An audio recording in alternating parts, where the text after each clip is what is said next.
Dear hosts, we're back with another episode here at the Hosting Journey where we talk all about Airbnb and short-term rentals. And today we're talking with Kirby Atwell, where we are discussing how he went from flipping houses, over 70 in 4 years, to long-term tenants, and now Airbnb. Yes, that's his path and his journey. And he's going to talk about his lessons and what he wished he knew. So, let's get to the show. Kirby, welcome to the Hosting Journey. It is great to be here, Evelyn. Thanks for having me. It is my pleasure. And you have a website called Living of Rentals, yes, where you talk all about short-term rentals as well, but you come from it from a different point of view. So why don't we start with your journey? How did you start your real estate journey? Yeah.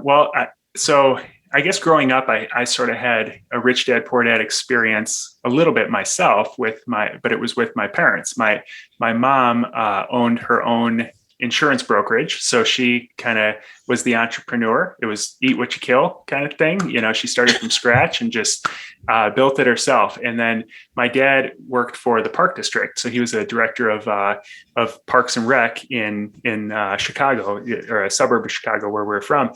And so it was a very, stable, it's a government job. And so I got to see the pros and cons of each, and there was pros and cons to each. But I was really drawn toward the entrepreneurial side of things. And so I knew I wanted to serve in the military, but I also knew eventually I wanted to get out and become an entrepreneur. And so went to West Point and then graduated in 2005 and was commissioned as an officer down in Texas. And that's when I picked up the book, Rich Dad, Poor Dad, which really resonated with me. And I decided I need to start buying some real estate. So I bought a few rentals while I was in the Army, but decided that in 2011, when I was leaving the Army, I was going to just do real estate full time. So I left I think I got home on a Wednesday, and on Thursday I was meeting with the realtor to look at properties. So I was very ready to go. I thought I was going to have tons of success right away. I was going to flip a bunch of properties, make a ton of money. And we ended up flipping 70 properties around Chicago over the next 5 years. I partnered with two friends of mine from high school. And 5 years later, I realized I was in the exact same financial position as when I started. I had no assets. I had bought and sold tons of properties. We made literally millions of dollars. And then it all went back into employees, marketing campaigns, an office, all the stuff that you invest in to build a business, and there was nothing left over.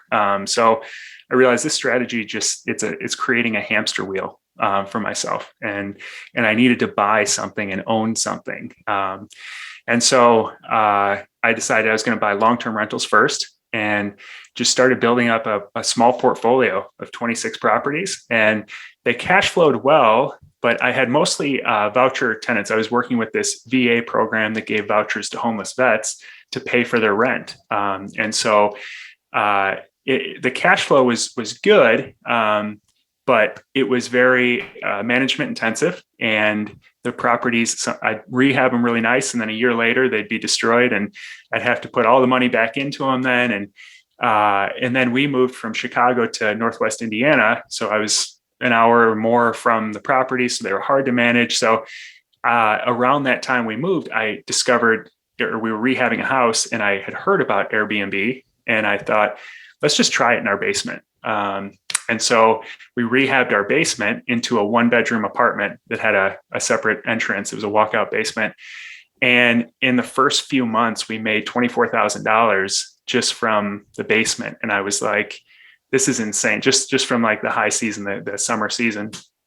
And I was like, we weren't even planning on this, and we had that sort of return, and we didn't know how to optimize pricing or anything about what we were doing.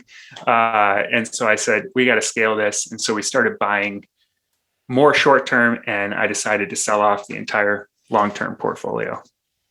So it's a long way to get there. Wow. I mean, but it is, especially since it's not like you had real estate in your family, right? Mm-hmm. Like, I mean, they probably have owned the house that you live in, right? Yeah. Oh yeah. Growing up. Yes, that was it. but we didn't do any investing or anything growing up. Yeah, because my mom owns the house, but she also bought another house, like right next to her, and she always liked the idea of real estate. Like she was always like, "You buy, you don't rent." I have that from my mom. But yes, but the whole thing with real estate. What was your biggest surprise going from long term? I mean, and you had a very specific hard market of long term tenants.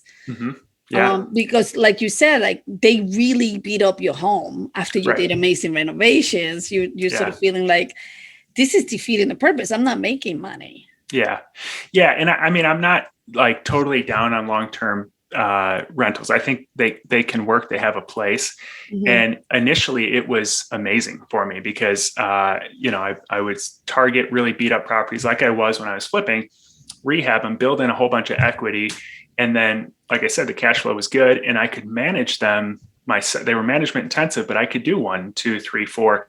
The problem was once I started to scale that, the economies of scale aren't as easy with a long-term rental that's extremely management intensive. And you've got a lot of challenging tenants. I mean, they're homeless vets. So there's something that drove them to homelessness, whether it was PTSD or drug or alcohol dependency or whatever.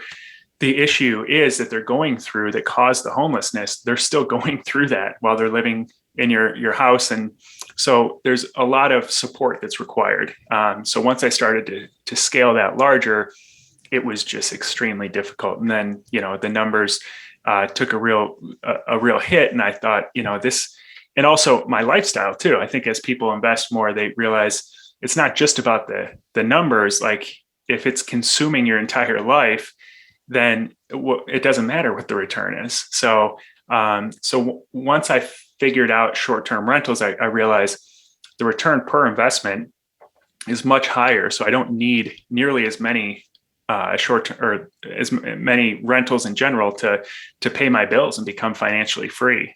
So that was sort of the thing that kind of was like the trigger point for me to say, it's time to sell off these long-term rentals and give it to someone else who can better manage these types of properties and just purely focus on one thing. Yeah. And it's amazing how you've learned quickly because you went from flipping to long-term rentals to now short-term rentals. Yeah.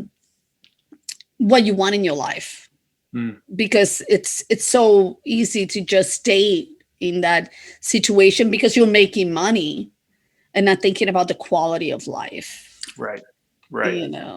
Yeah. So now you rented the first one. How long after you had the basement property to the next one as a short-term rental? Yeah, it was probably about a year or so until we decided let's try it. And again, like I think a lot of people go through this with their first short-term rental. It's very difficult to run the numbers on a short-term rental and know what to expect because you look at the comps on Airbnb and you see there's some that are renting for $300, there's some that are at $150, some look like they're booked up, some aren't. Like, how do I know what to expect? And so I didn't. But I basically kind of went worst case scenario. So I found there's a very affordable market near where we lived, kind of a working class area, Michigan City, but there's a lot of draw there. There's it's right on Lake Michigan. There's wineries, there's a casino, there's outlet malls. So there's draws for people to come visit from Chicago or Detroit or Indianapolis. And so I thought if I can find a property that would work really well as a long-term rental, and I run the numbers, worst case scenario is a short-term rental, then, if it just doesn't work out or Airbnb goes away or, another COVID hits, I'll just convert it back. And so I took that mindset going into it. And then as soon as I put it on Airbnb again, had overwhelming response from guests, and the numbers worked out much better than I anticipated. And so then we really took off with getting a lot more properties. Wow. Oh, that's amazing. And now who is partnering with you? Because you say we. Well, it's my wife. She isn't really like huge on real estate. I think I bore her with my real estate talk at home, but I've drug her into the business. So she's more of the design side. She's got a marketing background and she loves design and antiques and that sort of thing. So she's made the properties look beautiful. And it's really a family affair. We have 2 small kids too. So, and that's why we do it, really. That's beautiful. What did you see in your future? Because now you have 10. Are you intending on buying more? Do you want to keep it in your same market, or Yeah, it's such a great question. Again, going back to, figuring out the lifestyle you want first, I think is so important. And so I talk to so many people who say, I want 100 rentals. And I'm like, well, why do you want 100 rentals? And it's like, I think it's just because for a lot of people, it would sound cool at cocktail parties to say you have 100 rentals. And it seems like you must be rich if you got 100 rentals. But that's not necessarily the case if you have the wrong rental. So my intent up front was to buy the least amount of properties that would create financial freedom. And I wanted to buy them all in the same area, be extremely, get huge economies of scale in terms of like you've talked about, like with cleaners, you got a good cleaning team that can clean multiple properties then, and a contractor and handyman and all the people that you need on your team. And so started buying them around Michigan City. And I calculated and said, if I can get 8 of these, then it's plenty to pay my bills. And I also started working as a CFO of a nonprofit several years ago as well. I was asked to join the team of a nonprofit that I was that had helped me a lot, and it was just a great cause. And so I was doing that as a W-2 job as well. And I said, once we get up to 8, I'm just going to leave my W-2 job and just focus on this full time and be home a lot more, because it was a lot to do all of it and then still spend time with the family. And so we got to that point, and I just felt comfortable to finally leave. And so my goal now is to I'll still take a project here and there, but it's such a different place to be in from when you're taking deals, because that's you're flipping, and those flips are paying your bills. And so you have to do, several flips a month. So it's like you have to take deals that you might not necessarily want to do, or they're going to be a massive pain for you, to now you've got properties that are continuously paying you, and you can take the cream of the crop ones that aren't going to suck your life force out of you. And so we will just add properties here and there that are more of like opportune deals, but it's not like we have to. And it's a really nice place to be in. So we recently bought a 45-acre farm that I live on now. We rehabbed the farmhouse, and our intent is to add some like tiny house rentals or experiential rentals here on the farm. And so that's kind of the next phase, but it's not like we're not like hustling to do it. It's kind of, we're doing it at a slower pace. I want to do that in Puerto Rico. Do you really? Yes. Nice. Yeah. I think all of us want that dream of the main house, a couple of tiny houses, because we know, and we know the profits and everything else. Exactly. Mind you, of course, building tiny homes is just a whole different. And I think building a home, it's a whole different project, man. Right. Exactly. I'm trying to figure that out with the county right now, because every county is different on what they'll allow and all that. So it'll be a process, but it works so well in our basement that we're like, let's scale this. We wanted to move to more land anyway for the kids. And so that was kind of how we ended up here. I love it. I love it, Kirby. Now, what about you saying you maintaining, how's the regulations there? Yeah, good question. So there's no regulations right now. The city of Michigan City has talked about potentially requiring a permit or a registration process for short-term rentals, just so that they know who is doing them.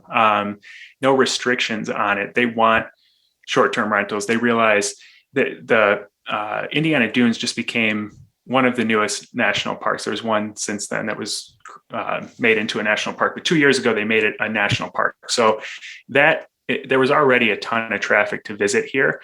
Now everyone that wants to visit all the national parks has to come here too.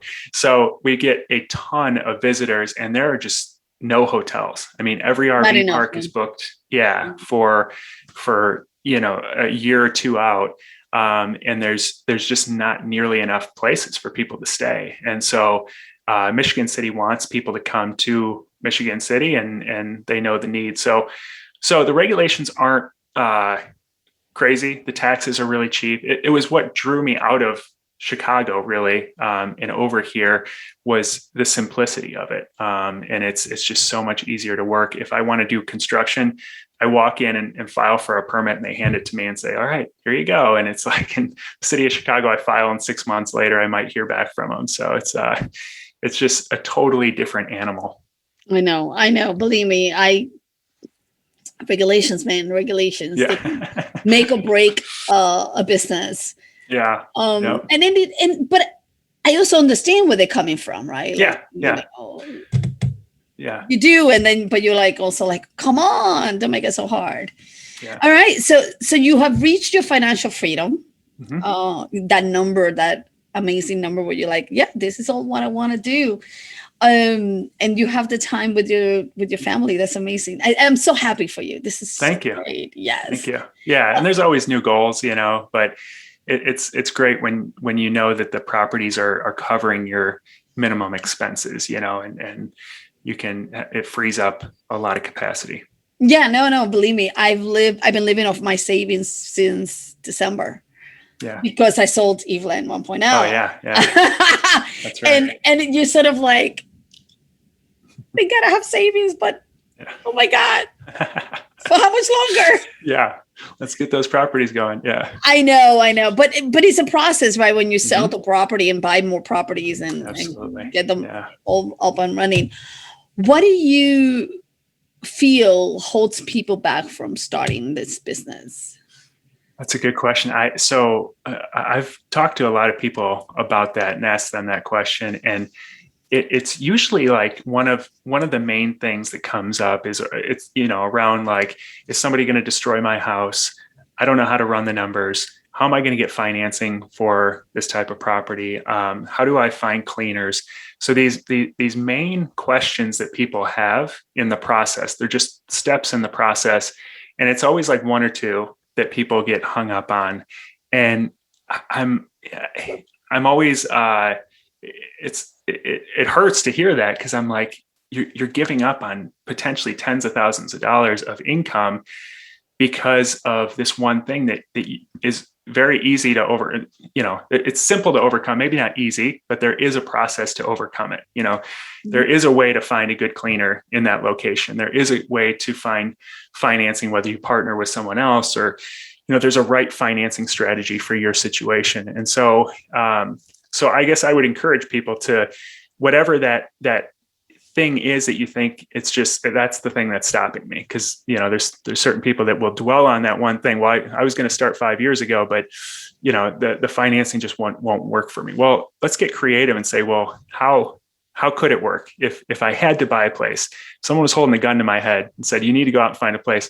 How would I treat it then and figure out, a solution around whatever this obstacle is? So I think it's different for different people, but a lot of times it's that one thing that sticks out in their head.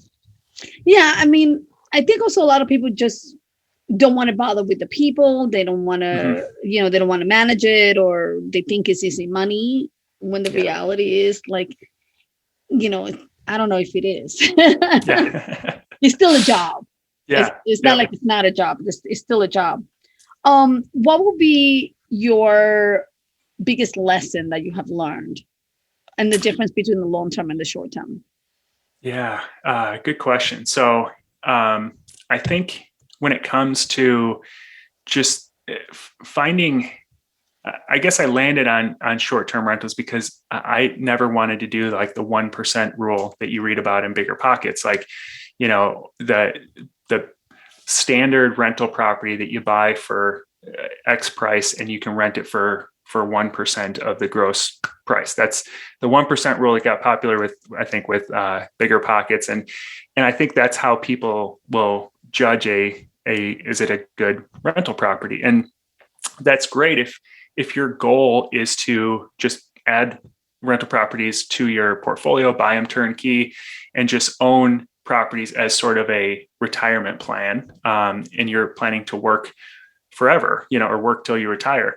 My goal, that was not my goal. And so, I think initially I didn't have clearly in my head what my goal was. And anytime you don't start with the outcome in mind, you do a lot of motion and a lot of actions that don't get you any closer to the outcome because you don't know what it is. So once I finally realized it's not just to own properties, or it's not just to flip, it's to have financial freedom, to be able to leave, to work because I want to work, not because I have to work, which is a very different approach. And maybe I would do the same thing. Maybe I'd still go to work, but I'd carry myself different because I knew it wasn't because they told me I had to be there. It was because I wanted to be there. And it's a much better place to be. So that's why once I started analyzing different types of investments, short-term rent, there was nothing else that I could find that had, you can invest in Bitcoin, but Bitcoin could go to zero tomorrow, or it might, shoot up. But this is like stable month after month, high income. Plus you've got this asset that continues to appreciate. You got the tax benefits.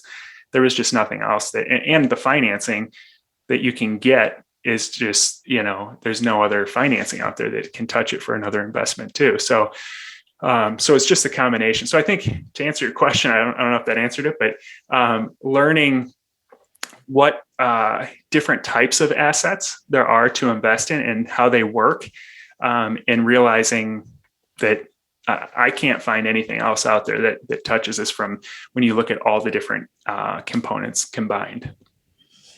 Is there anything that you would do differently? Monday quarterback. Yeah, it's a good question. I don't know for sure. So part of me is like, would it be better to own properties in the South somewhere, somewhere that's like more of a vacation destination that we could use ourselves? I have always been very hands-on, and that was part of the reason why I set them up in Michigan City. Now I've forced myself to treat it as if I'm remote. And so I don't need to visit the properties anymore. I've got a great team in place. And I could have done that from the start. I think I was my own worst enemy, doing things that were very inefficient. So I think potentially I would have explored other markets other than just right around where I'm at. That being said, it's worked out really well for me here. But I think I could have, had I not been so conservative, I would have done much better with appreciation the way the market's been going the last several years. I could have invested in places where I would have really made money on appreciation as well as the cash flow, which I think I missed out on some of that. Yeah. And, this is where we're at, right? Mm-hmm. Exactly. You never know. Right. Any last words of advice for my people? I would say get super clear on your specific outcome. I wasted a lot of time trying to look successful as opposed to actually working toward my goal. I had the fancy before and after shots of the flips, and, we made a bunch of money, but we spent just as much, and, the taxes on the flips, all that stuff. And I thought that's what success looked like. And then I realized that what was true success for me was being able to spend time with my family and stay home and have more flexibility. And so if I would have gotten clear on that earlier, I would have hit it a long time ago. So before you get started, figure out what the outcome is that you're after. I think that's the best piece of advice I'd have. Well, thank you so much. And where can my dear host find you?